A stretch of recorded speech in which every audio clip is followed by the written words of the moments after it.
Aku Kak, rekod loh, jap.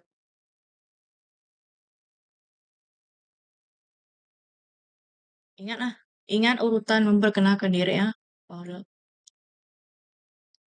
aku mulai. Lumayan aku buat lama.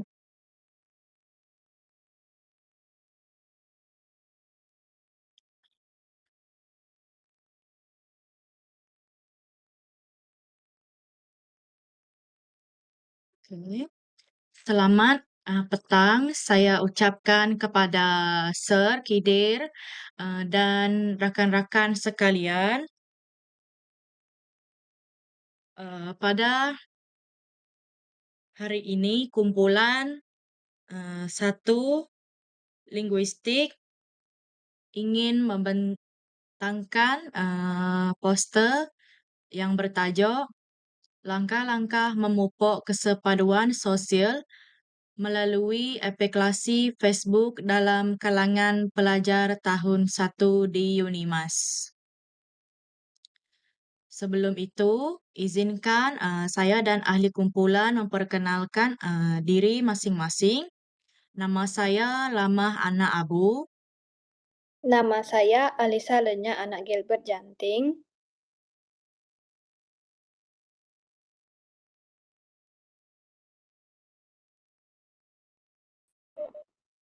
Nama saya Metias Alexander bin Sulit.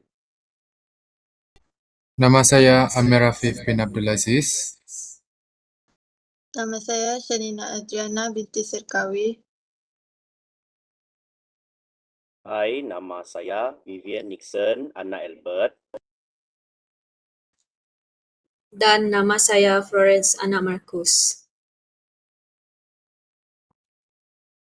Sudah? Sudah?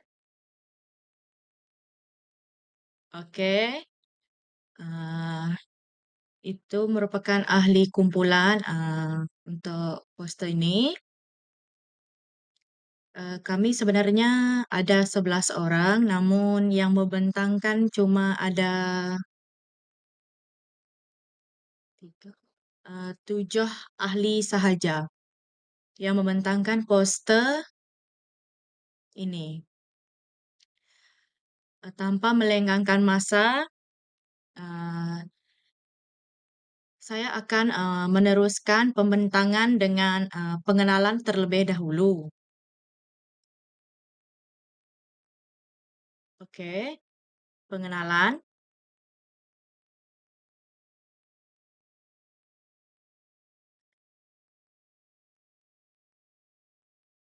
Menurut Sidik Sing 2016, media sosial ialah medium untuk berkomunikasi, berkongsi pendapat, idea, maklumat, gambar, dan pelbagai bahan lain. Facebook ini yang wujud sejak 2004. Kini mempunyai lebih 3,4 bilion pengguna aktif setiap hari. Kajian-kajian terdahulu seperti Abdul Humaidi 2019 menunjukkan bahawa media sosial mampu mengukuhkan hubungan, memupuk perpaduan serta memperluaskan rangkaian sosial pelajar. Sejajar dengan perkembangan ini, kajian kami ingin mengetahui bagaimana Facebook ini berpotensi memupuk kesepaduan sosial, terutamanya dalam kalangan pelajar tahun 1 di Unimas. Persoalan kajian, sejauh manakah aplikasi Facebook ini dapat memupuk kesepaduan sosial dalam kalangan pelajar tahun 1 di Unimas. Itu saja daripada saya untuk bahagian pengenalan.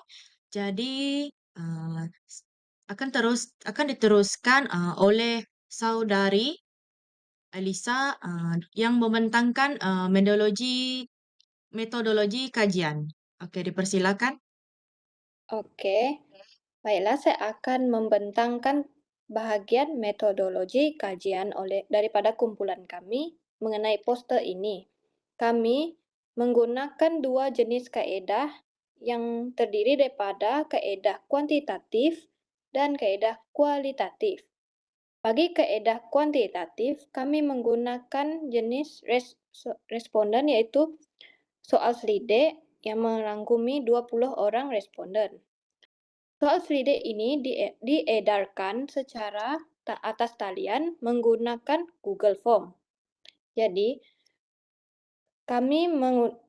responden ini terdiri daripada pelajar tahun 1 Unimas dan di antara umur 19 tahun hingga 23 tahun. Responden-responden ini juga berasal daripada 10 jenis fakulti di Unimas yang merangkumi pelbagai kaum dan agama. Jadi soalan yang ditujukan adalah berkaitan dengan langkah memupuk kesepaduan sosial melalui aplikasi Facebook dalam kalangan pelajar tahun 1 di Unimas. Dan soal ini merupakan soalan tertutup kerana pelajar hanya memilih sangat setuju atau sangat tidak setuju dan tidak setuju. Jadi, seterusnya saya akan teruskan dengan kaedah kualitatif di mana kami menggunakan data-data daripada kaedah kepustakaan dalam bentuk jurnal-jurnal akademik yang berkaitan dengan topik. Dalam kaedah kualitatif ini, kami menggunakan 7 jurnal akademik yang bertemakan kesepaduan sosial, media sosial, dan Facebook. Jadi, melalui metodologi gabungan ini, ia dapat memberikan data yang lebih menyeluruh dan boleh dipercayai oleh orang ramai dan pembentang yang lain. Jadi saya akan menyerahkan seterusnya kepada saudara Matias. Baik, terima kasih Saudari Alisa. Pada bagian ini kami akan membentangkan tentang dapatan dan analisis kajian. Terdapat 5 dapatan dan analisis kajian kami. Yang pertama ialah mencipta dan menyebarkan kandungan positif bertemakan perpaduan. Berdasarkan pernyataan mencipta dan menyebarkan kandungan positif bertemakan perpaduan melalui Facebook, seramai 15 orang daripada 20 orang responden bersamaan dengan 75% memilih sangat setuju, manakala seramai 5 orang daripada 20 orang responden bersamaan dengan 25% memilih setuju. Hal ini kerana aplikasi Facebook digunakan oleh masyarakat bukan sahaja pelajar, malah ibu bapa juga menggunakannya. Jadi, pada masa yang sama, ibu bapa turut menyokong aktiviti perpaduan. Menurut Mokhtar SITL, 2012 menyatakan bahawa kesepaduan nasional dapat dibentuk melalui penyebaran maklumat yang cepat, pantas dan tepat. Menurut beliau lagi, nilai patriotisme boleh disemarakkan melalui perkongsian informasi mengenai negara dalam kalangan rakyat Malaysia yang mempunyai akaun Facebook. Jadi, tidak heranlah Facebook merupakan platform yang sangat penting dalam konteks membina sebuah perpaduan nasional termasuk sosial. Walau bagaimanapun, Facebook juga dijadikan sebagai tempat meluahkan perasaan dalam kalangan remaja pada zaman kini. Mereka melepaskan marah dan memuat naik status bagi mendapatkan perhatian daripada khalayak ramai. Golongan ini suka menimbulkan pergaduhan sekaligus menyebabkan ia juga berpotensi memecahkan perpaduan kaum di negara kita. Jadi, secara keseluruhannya, dalam dapatan kajian ini tiada respon yang negatif. Jadi, pelajar turut setuju bahawa mereka kerap melihat mesej-mesej perpaduan, kerjasama dan kebajikan di Facebook. Itu saja daripada saya. Saya serahkan pembentangan ini kepada Amir. Untuk dapatan kajian Untuk dapatkan kajian yang kedua adalah menggalakkan interaksi antara komuniti melalui aplikasi Facebook. Berdasarkan pernyataan menggalakkan interaksi antara komuniti melalui Facebook, terdapat 13 orang daripada 20 orang responden bersamaan dengan 65% memilih sangat bersetuju. Sementara responden yang memilih setuju adalah seramai 7 orang daripada 20 orang bersamaan dengan 35%. Ini menunjukkan uh, peratu- responden yang memberi jawapan tidak mempunyai unsur negatif pada pemilihan jawapan yang telah diberikan. Hal ini kerana Facebook adalah perkhidmatan rangkaian sosial dan laman web yang membolehkan pengguna berkomunikasi secara maya antara satu sama lain. Menurut sebuah jurnal pelajar Universiti Kebangsaan Malaysia pada tahun 2013, Facebook pula merupakan satu media sosial yang membolehkan pengguna berhubung antara satu sama yang lain. Selain itu, menurut sebuah jurnal yang ditulis oleh salah seorang pensyarah di Universiti Teknologi Mara, Facebook adalah perkhidmatan rangkaian sosial dan laman web yang membolehkan pengguna berkomunikasi secara maya antara satu sama yang lain. Itu saja dari saya. Saya teruskan kepada Erin. Seterusnya, saya membentang kedapatan yang keempat, iaitu mewujudkan dialog dan perbincangan inklusif melalui aplikasi Facebook. Berdasarkan soal selidik, 40% responden sangat setuju dan 45% responden setuju bahawa Facebook membantu menyediakan ruang perbincangan yang terbuka kepada semua. Ini bermakna 85% responden percaya Facebook merupakan platform yang fleksibel, mudah diakses dan membolehkan pengguna memberi atau menerima pendapat pada bila-bila masa. Namun begitu, terdapat juga responden yang tidak bersetuju. Seramai 10% responden tidak bersetuju, manakala 5% responden sangat tidak setuju. Golongan ini berpendapat bahawa tidak semua pelajar aktif atau mempunyai akaun Facebook.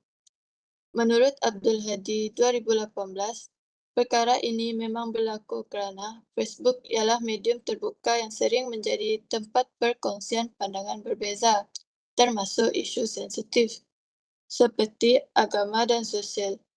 Dapatan kajian ini selari dengan pandangan tersebut kerana kebanyakan responden melihat Facebook sebagai medium yang selamat dan mudah untuk berbincang pelbagai isu. Justru wujud sebahagian kecil pengguna yang tidak selesa dengan perbincangan terbuka di platform ini.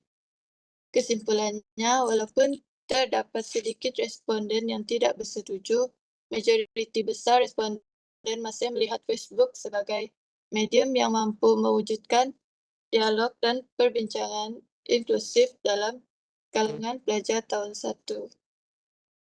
Itu saja, saya serahkan kepada pembentang seterusnya.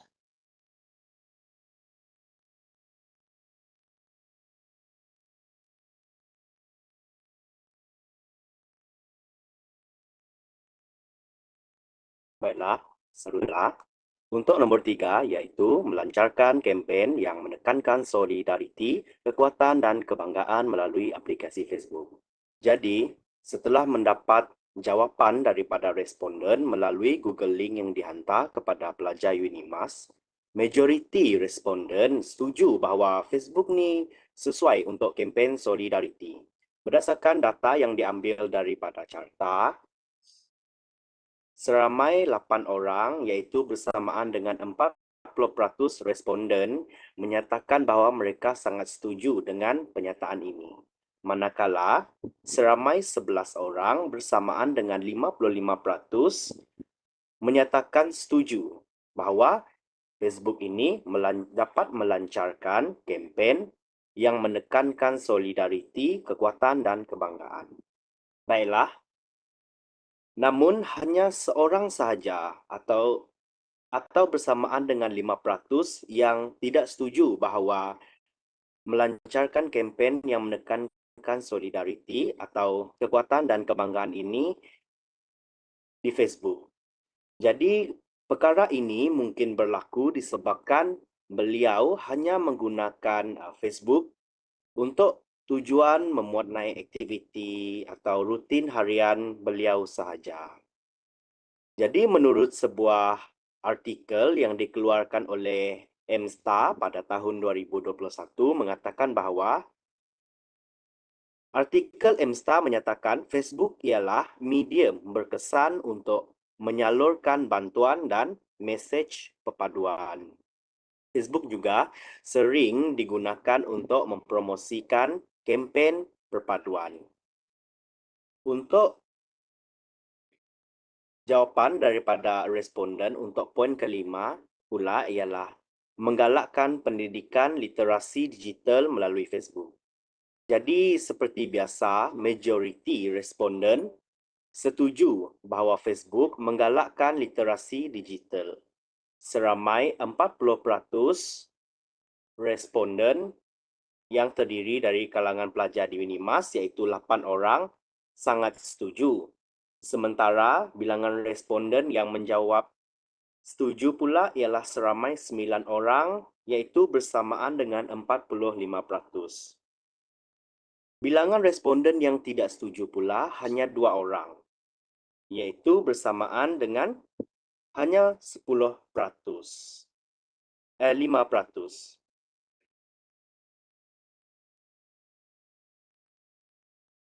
Baiklah, kemungkinan pelajar yang tidak setuju bahawa Facebook ini menggalakkan pendidikan literasi digital pula berkemungkinan bahawa beliau tidak menggunakan Facebook sebagai media dalam pembelajaran. Kemungkinan beliau menggunakan media lain seperti Google Meet ataupun aplikasi lain sebagai media pembelajaran. Jadi Facebook dianggap pendekatan teknologi positif dalam pendidikan yang sesuai sebagai media pengajaran abad ke-21. Dipetik dari jurnal, menurut sebuah e-journal pelajar Universiti Pendidikan Sultan Idris yang ditulis oleh Zulaika Ahmad Suhaimi Ridwan Husin pada tahun 2018. Namun terdapat bantahan jurnal yang ditulis oleh pelajar Universiti Kebangsaan Malaysia pada 2013. Menurut jurnal tersebut, pelajar ini kebanyakan menghabiskan masa dengan melayari Facebook. Ketagihan terhadap Facebook ini menyebabkan pelajar terbabit dalam permasalahan seperti membuang masa, menipu, mencuri, antisosial dan kerana keinginan mereka tidak dapat dipenuhi. Akan tetapi, jurnal tersebut ditulis pada tahun 2013 di baru saja berkecimpung dan menggunakan aplikasi Facebook. Kemungkinan pada era yang sudah agak moden ini, Facebook sudah dinaiktarafkan kepada pelbagai fungsi seperti pelajaran. Jadi itu saja daripada saya. Saya menyerahkan pembentangan seterusnya kepada saudari.